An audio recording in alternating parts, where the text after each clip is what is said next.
So I thought we'd kick off the year with an episode on Vũng Tàu. Ooh, I love Vũng Tàu. Because I've spent a bit of time there recently and discovered some really cool things. Yeah, I feel that Vũng Tàu is under appreciated, and it's not as, everybody thinks, just because it's the neighbor of Saigon. Yeah, it's just down the road, isn't it? Yeah, Yep. yeah. So that's good. Good choice. Okay, so let me give you the basics first. Vũng Tàu is a beachside town approximately 100 kilometres southeast of Saigon, which is around 2.5 hours by car or 2 hours by ferry. Or 1.5 hours by motorbike, according to some of our Vietnamese And friends. about 5 hours if I'm driving, or 6 hours. Takes me forever to get there.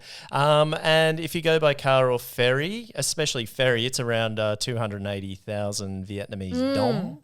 That's about $12 one way. Yeah, one way. And you can catch the ferry from the terminal here in District 1.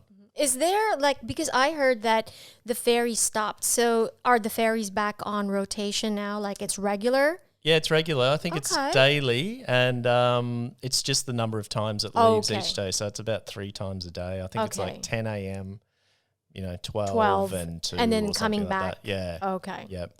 Vũng Tàu has a population of around 500,000 people with 2 major beaches known as Front Beach, in Vietnamese, Bai Chup, and then a much bigger beach called Back Beach, called Bai Sao in Vietnamese, which is on the windward side of Small Mountain, which, interestingly, has a 32-metre high statue of Jesus on it. Ooh, just like in Brazil or something. Yeah, I haven't been there. Like Sugarloaf, hey? Oh, yeah? Yeah, I haven't been there, but something like that, yeah.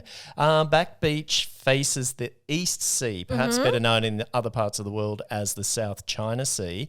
But that's a contentious issue, and we don't want to get into the politics of it. But it faces the east, and if you sailed in that direction, you'd eventually hit the contested Spratly Islands. Okay. They're also known in Vietnamese as Trung Sa. Okay. And then there's the Filipino island of Palawan. Yeah, we're directly you can run a straight line that's right. through Palawan in Puerto Princesa, which is the capital. Yeah, that's right. Straight to Vũng Tàu. Yeah, some of our listeners might have heard of Puerto Princesa. Puerto Princesa. Yep. Yeah, it's a popular holiday destination. I think plenty of diving and whatever else. I'd love to go there one day. Now, Vũng Tàu is a fishing town, of course, but it's perhaps better known for shipping and oil. Ships cruise back and forth past Vũng Tàu to Ho Chí Minh City through the network of rivers and estuaries.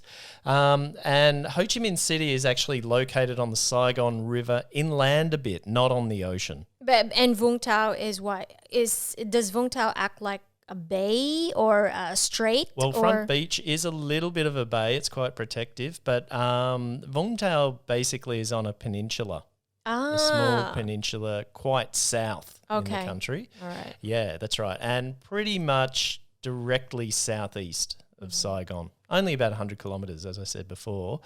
There are a number of oil rigs offshore still.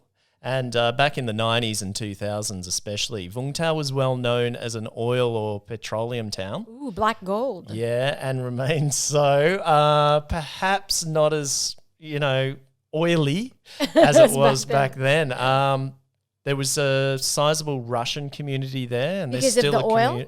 I guess so, but also obviously the historical links between the two governments. And finally, it's just an easy place to escape to from Saigon for the weekend, as we mentioned earlier. Yeah, the weather's cooler. There's an average of high 20s to 30-degree temperatures all year round. So actually, when it's summertime in Saigon, it would be summertime in Vũng Tàu as well. There's it's only 100 kilometres away. Yeah. But it's just a bit cooler, obviously, because of the sea breezes. Okay. I get what you mean. We don't really get much wind in Saigon, to be honest. This time of year in February, like last night, was quite windy, was unusual. So when you were in Vũng Tàu, which was windier, Front Beach or at the back? Always Back Beach. Always. Now, Vũng Tàu has an interesting history too that sometimes gets lost on travellers, as you mentioned, Mel, and especially foreigners who live in Saigon. The town has a kind of seedy reputation. at least in the past. Okay. When oil was booming, and there were plenty of girly bars to keep oil workers and whoever else happy once they came ashore. So it's like a girl in every port kind of situation. Yeah. Okay. I think so. Is it still like that? Well, there's still sort of that Red I light don't know if it's district? official or unofficial girly street. It's called Winjay Street. Okay. It has changed a lot. Not apparently.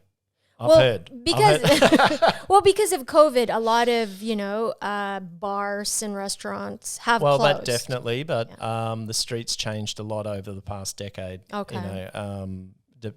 I guess based on oil prices, fewer oil rigs out there, fewer oil workers, and I guess less demand in more ways than once. And you can see the remnants of the girly bars there, the Seaman. The Seaman building. Seaman Inn, I think, or something. Yeah, there is a very famous outpost there. It's called the Seaman Bar, right? Yeah, something like that. Yeah.